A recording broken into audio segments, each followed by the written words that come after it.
Hello everyone, good morning. तो ये है संडे मॉर्निंग, सुबह सुबह। और यहाँ बन रहा है नाश्ता। नाश्ते में बन रहा था मूंग दाल के चीले और ये दही जमाई थी मैंने। तो हस्बैंड ने बोला कि इसका मतलब छाछ कर दो। बस नॉर्मली दही को मथ के किसी भी चीज़ से मथने वाला जो होता है लकड़ी वाला, उससे या फिर जो विस्कर होता है उसमें पानी नमक जीरा मिला दो, हो गया छाछ। ये देखिए, ये बन रहे हैं मूंग दाल के चीले। मूंग की दाल मैंने स्प्राउट करके रखी थी, तो आज स्प्राउट खाने का मन नहीं था, फिर ये वो चीले बन जाए। फिर उन्होंने नाश्ता कर लिया है और हम लोगों ने अपना अपना नाश्ता कर लिया है। और अब मैं ये थोड़ा सा कर रही हूँ स्किन केयर। ऐसा टाइम मिलता ही नहीं है, आज थोड़ा सा टाइम है तो मैंने कहा चलो ये कोई काम थोड़ा बहुत कर लेते। एक्चुअली ना आजकल सन एक्सपोजर बहुत ज़्यादा हो रहा है, गर्मी बहुत तेज़ हो गई है, तो स्किन बहुत ज़्यादा बर्न सी फील हो रही थी मुझे ना सन बर्न बहुत जल्दी हो जाता है। फिर उसके बाद किचन में क्लीन करने के बाद मैं नहा धो के आ गई हूँ और मैं लगा रही हूँ ये मॉइस्चराइज़र। नहाने के बाद जैसे जब हमारी स्किन गीली हो ना, उसी समय आपको मॉइस्चराइज़र लगाना चाहिए, उससे वो आपकी बॉडी में स्किन में अच्छे से अब्जॉर्ब हो जाए। तो आप भी ट्राई कीजिए। जैसे नहाने के बाद, ये फेस वॉश करने के बाद आप कोशिश कीजिए कि गीली स्किन पे अपनी मतलब मॉइस्चराइज़र अप्लाई कर लीजिए। और अगर आपको बाहर जाना है तो सन ब्लॉक या फिर जो भी आप यूज़ करें सनस्क्रीन, उसको ज़रूर लगाइए। बस इसके बाद फटाफट जल्दी से क्योंकि सिंदूर बिंदी वगैरह लगा के तैयार हो जाते हैं। बस वही वाला कि अगर सुबह ढंग से तैयार हो गए तो फिर पूरा दिन अच्छा ही अच्छा है, और अगर सुबह आलस करके फिर पूरे दिन ऐसे ही बने रहते हैं, बहुत से छुट्टी कब निकल जाती है पता भी नहीं चलता है। तो बस मैंने हल्का सा लगा लिया सिंदूर बिंदी और फिर उसके बाद बालों को कॉम करके और क्लचर लगा लेंगे और हो गए रेडी।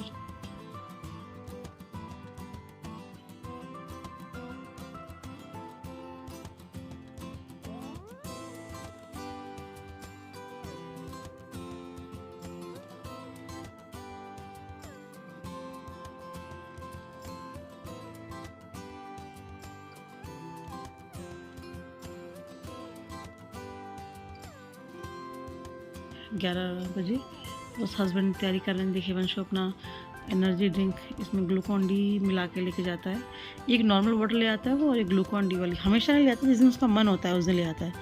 तो एक छोटी वाली ग्लूकॉन डी इसमें मिलाया है, उसमें उसको शेक कर रहा है अच्छे से। और दूसरी ब्लैक वाली नॉर्मल बॉटल है। हस्बैंड अपना लैपटॉप रख रहे थे, उन्हें कुछ काम था तो उन्होंने सोचा वहाँ बैठे काम भी कर लूँगा और ये वंश अपनी प्रैक्टिस कर लेगा। तो बस अब ये दोनों निकल रहे हैं कोर्ट के लिए। ये वंश अब 2-2.5 घंटे बाद लौटेगा। और ये थोड़ी बहुत कुछ बातें हो रही थी। वंश के बाल में सही करी थी। वो बता रहा था कि मतलब मेरा बैग है, मैं ऐसे टांगता हूँ, पता नहीं क्या क्या बताता रहता है। बहुत सारी बातें होती हैं उसके पास करने के लिए, बातों का पूरा पुलिंदा होता है अगर कोई सुनने वाला हो तो। और ये लोग जाएंगे प्रैक्टिस के लिए। उसके बाद मैं तैयार करूँगी, मतलब तैयारी करूँगी लंच की। तो आज सबका मन था कि थोड़ा कुछ अलग बनाया जाए। मैं नॉर्मल सब्ज़ी रोटी या दाल वाल छोड़ के तो चलो कुछ अलग बनाते हैं। तो आज बन रहे हैं प्रोटीन पराठा, या फिर आप सोया पराठा बोल लीजिए, कुछ भी। ये सोयाबीन की बड़ियों को मैंने धो के और उबाल लिया था नमक डाल के पानी में। फिर उसके बाद मैंने उनको निचोड़ के और चॉपर में चॉप कर लिया है अच्छे से। आपको पीसना नहीं है, आपको चॉप करना। अगर चॉपर मशीन वाला नहीं है तो आप हैंड चॉपर से कर सकते हैं। नहीं तो अगर आपके पास ग्रैन्यूल्स हैं, या फिर मार्केट में ग्रैन्यूल्स मिलते भी हैं, सोयाबीन चंक्स के अलावा सोयाबीन ग्रैन्यूल्स भी मिलते हैं, आप उनका भी यूज़ कर सकते हैं। इसको ना तेल में हरी मिर्च के साथ डाल के फ्राई करेंगे, भुनेंगे। और फिर उसके बाद हम डालेंगे रेगुलर मसाले। जब ये भुन जाएगा तो रेगुलर मसाला में हल्दी, नमक और आमचूर जाएगा। थोड़ी देर भुनने के बाद ना ये बिल्कुल खिला खिला हो जाता है, एकदम ऐसे अलग अलग सा हो जाएगा, बिल्कुल सूखा सूखा सा। तो उसकी स्टफिंग बड़ी अच्छी बनती है, उसके पराठे बड़े अच्छे भरे जाते हैं। तो देखिए बस उसको ऐसे चला के खरच के मतलब बना लूँगी इसकी स्टफिंग। ये हल्का लगता ही है, चाहे किसी भी उसमें करिए आप, हल्का लगेगा। तो वो हमारी स्टफिंग तैयार होगी, मैंने उसको साइड रख दिया। अब दूसरी बना रही हूँ मैं आलू के पराठों की स्टफिंग। मैंने आलू बॉईल कर लिए थे, तो अब इनको मैशर से मैश कर लेंगे। आप हाथ से फोड़ लीजिए जैसे आपको कंफर्टेबल है। ये नहीं तो आप फॉक से भी इसको मतलब फोड़ सकते हैं, मैश कर सकते हैं उसे अच्छे से मैश करके। फिर हम इसमें डालेंगे सबसे पहले थोड़ी हरी मिर्ची, मतलब जैसे आपके घर का टेस्ट हो, कम खाते हैं ज़्यादा खाते हैं जैसी भी आपको लगती हो। मैं थोड़ी हरी मिर्ची ना हल्की सी बड़ी काटती हूँ ताकि बच्चे इसको आराम से निकाल दें, क्योंकि अगर एक भी उनके दांतों के नीचे आ गया ना तो फिर बस सी होती रहेगी पूरे टाइम पे। तो हरी मिर्च फिर इसमें डालेंगे, चॉप किया हुआ या बारीक काटा हुआ प्याज, और प्याज के साथ ही इसमें ऐसे और कुछ नहीं जाता है, मतलब मैं नहीं डालती हूँ। अब इसमें जाएंगे मसाले। मसालों में जाएगा सबसे पहले आमचूर, क्योंकि आमचूर का टेस्ट ना आलू के पराठे में बड़ा अच्छा आता है। फिर जाएगा इसमें नमक,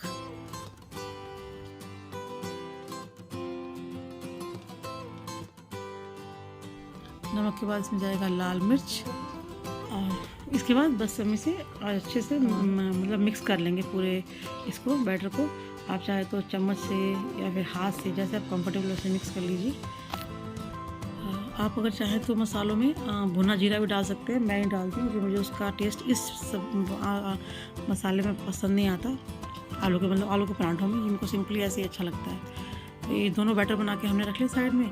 फिर अभी वंश उसके आने में टाइम था तो ये बनाया हमने सैंडविच, ठीक सा झटपट सा, 5 मिनट में बन गया। और थोड़ी भूख सी लगी थी तो खा के फिर उसके बाद मैं अपने और काम देखूँगी। तो जब ये लोग आ जाएंगे दोपहर में तब बनेगा लंच। तो आप भी ऐसे बना सकते हैं, नॉर्मली बस ब्रेड लीजिए, उस पर हरी चटनी लगाइए और दूसरी तरफ लगाइए आप सॉस मायोनीज जो भी आपको पसंद हो, और इसे बस डालिए अपनी कटी हुई सब्जियाँ। मैंने शिमला मिर्च प्याज लिया, टमाटर खीरा कुछ भी जो भी आपको पसंद हो ले लीजिए, और इसको एक दूसरे के ऊपर रखिए स्लाइस को, और तैयार है आपका सैंडविच झटपट सा। हाँ, आप इसमें आमचूर नहीं सॉरी चाट मसाला स्प्रिंकल कर सकते हैं हल्का सा। और अगर आपके बच्चों को नहीं पसंद तो आप इसको सेक भी सकते हैं तवे पे या फिर टोस्टर में, ग्रिलर में, जिसमें सैंडविच बनाते हैं। और नहीं तो अगर आपको ऐसे खाना है तो कच्चा ही खाइए, कच्चा ही बहुत टेस्टी लगता है। तो आप भी ट्राई कर सकते हैं, विदिन 5 मिनट बन जाता है। अगर सब्जियाँ चॉप नहीं भी है तो एक प्याज एक शिमला मिर्च चॉप करने में आपको हार्डली 1 से 1.5 मिनट लगेंगे बस। और ये देखिए हमारा बिल्कुल सिंपली बिल्कुल इजी सैंडविच तैयार है। सो बस इंजॉय कर सकते हैं हम तुरंत 5 मिनट में, अगर चाय के साथ भी खाना है तो। कितना टेम्पटिंग है देखिए। और उसके बाद फिर जो सुबह से बर्तन इकट्ठे हो रखे थे वो मैंने निपटा दिए थोड़ा सा जल्दी जल्दी, क्योंकि आज ना बहुत सारे डब्बे वब्बे खाली किए थे मैंने, चॉपर वॉपर सब हो गया था तो बर्तन ज़्यादा हो गए थे। उनका भी लंच तो बनाना नहीं, तो तक मैं यही कर दूँ। तो सारे बर्तन धो के फटाफट हटा लेती हूँ। उससे क्या थोड़ा देर बर्तन जब सूख जाएंगे तो मैं हटा दूँगी, तो क्लीन किचन ना बड़ी क्लीन सी हो जाती है। आएगी मेड शाम को तो तब तक वो लंच वाले होंगे तो वो धो लेगी उनको। ऐसे ढेर लगा लगा के तो कितना ही लगाते जाओ, ढेर तो कम ही हो जाता है।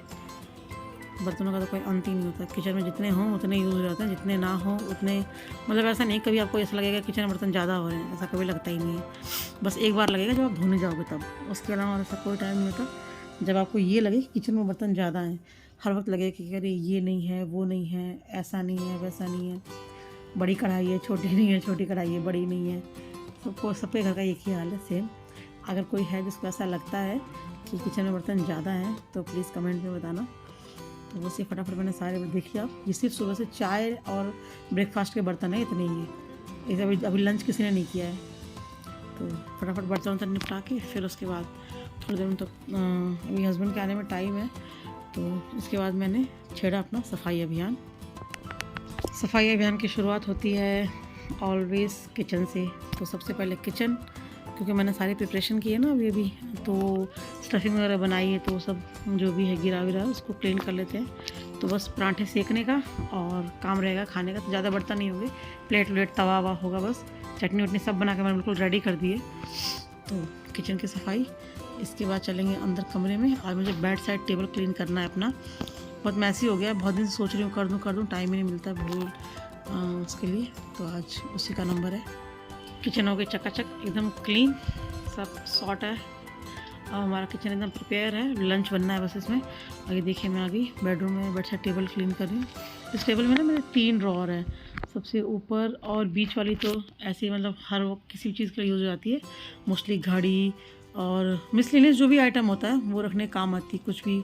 और सबसे नीचे वाला है वो बिल्कुल मेरा है, 100% मेरे सामान का डेडिकेटेड है। उसमें मैं अपने ईयरिंग्स वगैरह और मेकअप का थोड़ा बहुत, ज़्यादा तो नहीं, थोड़ा बहुत जो भी होता है वो रखती हूँ।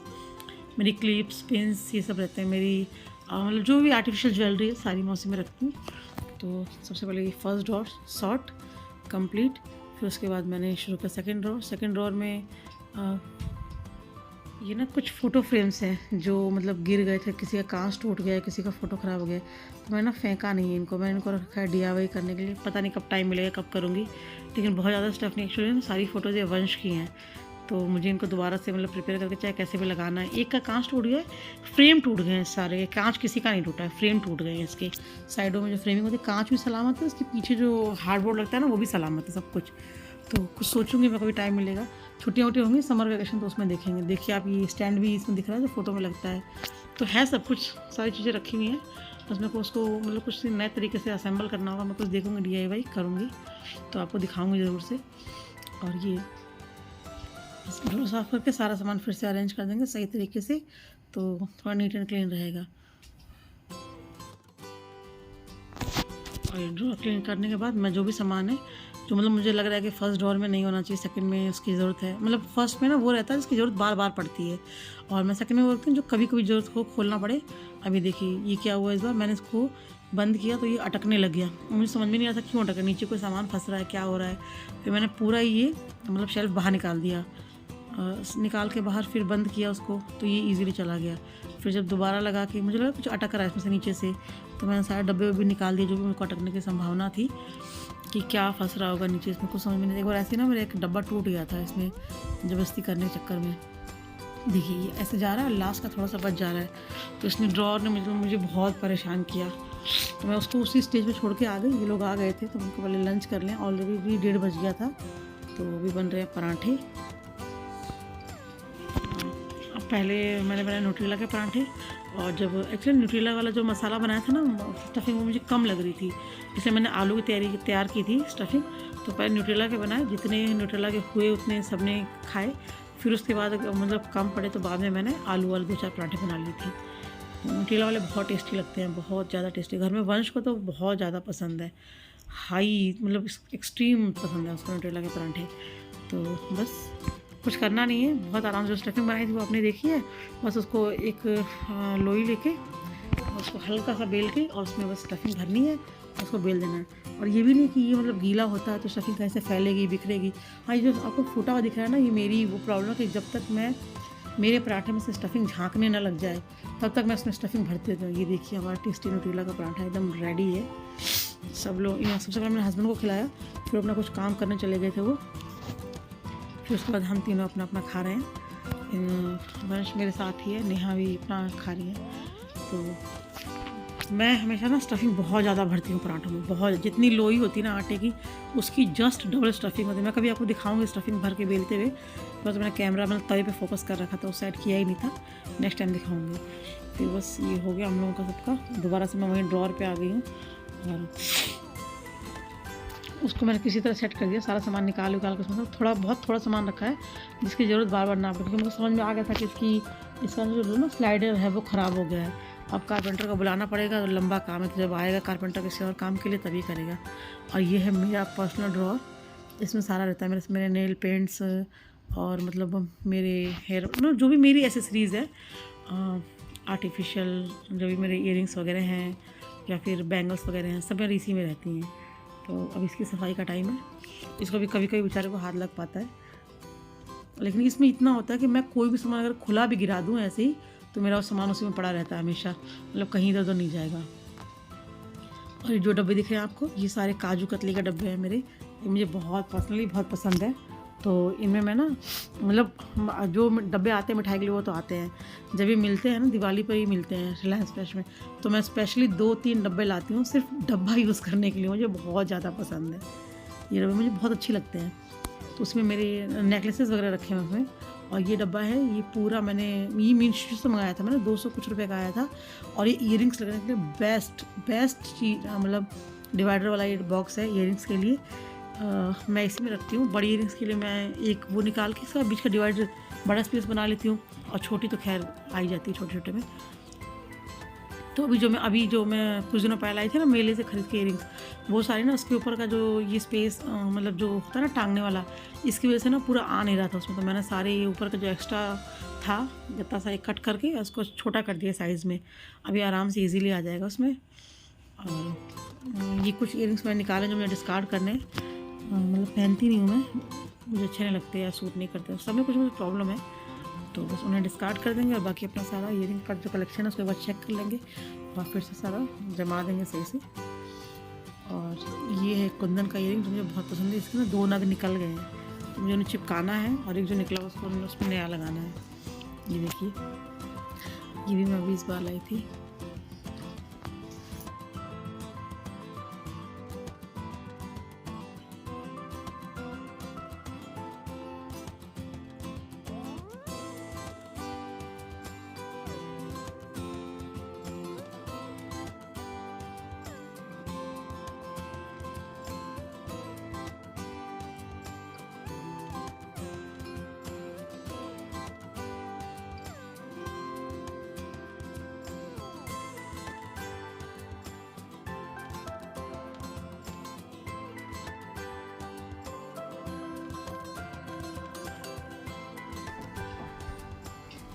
और ये मेरे हो गए इयरिंग्स कंप्लीट, सारे शॉर्ट हो गए हैं। मैंने रख लिए सारे, जो डिस्कार्ड करने वाले निकाल दिए हैं। और अब ये छोटी सी बास्केट, इसमें मैं अरेंज करूँगी पर नेल पेंट्स, क्योंकि ना नेल पेंट्स गिर जाते हैं उसमें। मैं सीधा, हालांकि कोई खोलता था नहीं, मैं ही खोलती बंद करती हूँ। कुछ निकालना होता सामान हड़बड़ी में तो सारे नेल पेंट्स गिर जाते हैं, फिर आगे पीछे को मिक्स हो जाते हैं। तो ये है मेरा नेल पेंट का कलेक्शन। आपको इसमें सिर्फ most of the time pink colour ही दिखेगा और कोई कलर आपको इक्का दुक्का दिख सकता है। अदरवाइज़ मैं सिर्फ पिंक लवर हूँ, मुझे पिंक कलर ही पसंद है नेल पेंट पे। कभी कभार मैं रेड लगा लेती हूँ, अदरवाइज मैं मोस्टली पिंक ही लगाती हूँ। तो ये देखिए, मैं उसमें से छाँट रही हूँ जो सामान सारा मिक्स रखा हुआ है, तो उसमें कोई इयरिंग्स या नेल पेंट संबंधी जो सामान मिल जाए जो मैं इसमें लगा दूँ। तो ये सारा मेरा नेल आर्ट मैं करती हूँ। मुझे नेल आर्ट पसंद भी नहीं है, बिल्कुल भी नहीं पसंद है मुझे प्लेन लगा हुआ नेल पेंट बहुत सुंदर लगता है। तो इसमें सारा ना मिक्स सामान, इसको मैं सारा सॉर्ट करूँगी, अलग अलग रखूँगी जो जहाँ रखना होगा वैसे। और ये नेहा के हाथ में टोकरी दिख रहा है, इसमें सारा ना कबाड़ का सामान इसे फेंकना है। अब कुछ ख़त्म हो गया, कुछ एक्सपायर हो गया, एक्सपायर वाला नहीं, मोस्टली ख़त्म ही हो गया सारा। ये देखिए मेरा डोर एकदम शॉर्ट हो गया, मस्त फर्स्ट क्लास, एकदम रेडी। और ये एक काम कंप्लीट हुआ, काफ़ी दिनों से पेंडिंग था। मैं सोच रही थी करूँ, हो ही नहीं पा रहा था, टाइम ही नहीं मिल रहा था। तो बस अब ये टोकरी का सामान जितना भी था ये सारा डिस्कार्ड कर दूँ क्योंकि ख़राब हो गया है। और ये मेरा काम कंप्लीट हुआ। फिर इसके बाद हम लोग गए थे पास मेरे रिलायंस फ्रेश, घर का ना कुछ सामान, कुछ का ज़रूरी सामान सारा, मतलब मोस्टली इसके बिना काम नहीं चले, वो ख़त्म हो गया था। तो फिर हस्बैंड ने बोला कि चलो ये रिलायंस से ले आते हैं, मोड़ जाने का तो टाइम नहीं है अभी, जब ज़्यादा कुछ लाना होगा लिस्ट बड़ी हुई तो मोड़ चलेंगे। तो देखिए मैं क्या लाई हूँ वहाँ से। मैं लाई हूँ एक टाइड, सर्फ ख़त्म हो गया था, इस चक्कर में कपड़े नहीं धुले इस बुधवार, अदरवाइज़ मेरे कपड़े आज धुल गए होते सैटरडे में भी। फिर ये मखाने ख़त्म हो गए थे, हस्बैंड को चाहिए होते हैं रेगुलरली, मस्ट है। और 2 पैकेट मखाने लाए हैं, 1 पैकेट मुरमुरा। मैं अल्टरनेट बनाती हूँ, जैसे एक दिन मखाने भून दिए और एक दिन मुरमुरे का नमकीन कर दिया। मैं ऐसे करती हूँ, चेंज करती रहती हूँ। भुना चना होता है तो भुना चना भी देती हूँ। भुना चना भी ख़त्म हो गया, वो भी लाना था, वो मेरे रिलायंस में मिला ही नहीं। और ये भिंडी आई है, सीज़न की पहली भिंडी। मेरे घर में 2 भिंडी लवर है, नेहा और हस्बैंड, इन दोनों की तो जान बसती है भिंडी में। और ये लाइजोल खाली हो ख़त्म हो गया था तो लाइजोल लाए हैं। और ये पुलाव का चावल है जो रिलायंस में ही मुझे समझ में आता है, इसी चावल का हमारे घर में पुलाव बनता है। देखिए पैकेट ना फट गया था, तो बस मैंने इसको ना इसी में बैग में करके थैले में साइड में कर दिया। बाद में इसको जब डब्बे में ट्रांसफ़र करूँगी तब आराम से निकाल लूँगी, अदरवाइज़ ये फैल जाएगा। और इसके अलावा मैं और लाई थी, हार्पिक ख़त्म हो गया था तो ये 1 पे 1 बाय 1 गेट 1 फ्री। ये स्क्रबर था एक बार, इस बार नया लाई हूँ। हर बार मैं दूसरा लाती हूँ, ब्लू कलर का है, नाम याद नहीं आ रहा मुझे। और ये इस बार नया, इस एक देखते हैं कैसा है। चाय पत्ती बिल्कुल ख़त्म हो गई थी, मैं 2-3 बार से छोटे छोटे पैकेट ला रही थी बार बार। तो ये चाय पत्ती का पैकेट और बर्तन मांजने का साबुन, ये तो सबसे ज़्यादा ज़रूरी है हर वक्त, मतलब इसके बिना तो काम नहीं चल सकता ना, ये तो ज़रूरी होता है। तो ये ख़त्म ही हुआ था, 1 या 2 बचा हुआ, तो हस्बैंड ने कहा ले लो ये भी, फिर दोबारा इसके लिए आना पड़ेगा। और 3-4 साबुन, मतलब कपड़े धोने का साबुन की ज़रूरत पड़ती नहीं है वैसे। ये है बादाम, ये भी ख़त्म हो गई थी, डेली भिगो ही जाती है घर पे मेरे। तो आधा किलो बादाम, आधा किलो 1 किलो, ध्यान नहीं मुझे, आधा किलो शायद। और ये कपड़े धोने वाला साबुन, वैसे मेरे घर में मशीन से कपड़े धुलते हैं, कभी कभार ज़रूरत पड़ जाती है कुछ थोड़ा बहुत धोने के लिए। तो ये थी आज की शॉपिंग जो हम लोग लेकर आए हैं। तो आज के व्लॉग में इतना ही बस, फिर मिलती हूँ आपसे नेक्स्ट व्लॉग में। अगर कुछ भी अच्छा लगा हो व्लॉग में तो लाइक कीजिए, शेयर कीजिए, सब्सक्राइब कीजिए। Thanks for watching.